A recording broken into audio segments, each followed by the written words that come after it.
Emotional arc. So, sa mga characters, ang emotional arc daw hindi nagbibigay ng direct info. O, hindi sila nagbibigay ng direct info or meaning. Hindi sila nagbibigay ng direct info dun sa plot. Hindi sila nagbibigay ng direct info dun sa kung anong mangyayari, no? Pero, parte sila ng storya.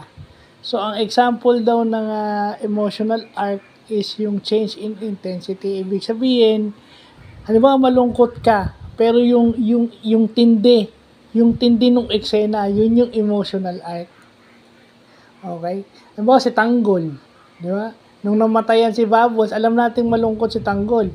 Pero nakikita mo, nung makita pa lang yung nakahiga si Bubbles, at parang wala nang buhay o patay na tong si Bubbles o kaya si Mokang, 'di ba? Yung emotional arc niya matindi. So, ito raw kasi yung ginagamit sa copywriting para maging effective ang iyong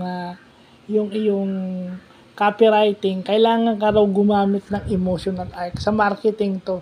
So, ibig sabihin, yung intensity, yung change in intensity ng emotion nung kausap mo o yung customer mo, yung mga prospect mo, kailangan magamit mo.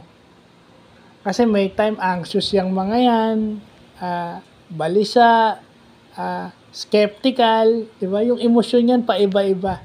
So, kailangan magamit mo yun to your advantage. So, yun yung importanteng nalalaman natin na yung emotional arc na yan. Lalo na nanonood ako ng Batang Quiapo, di bagong knowledge yan. Pero pwede nating ilagay sa literature.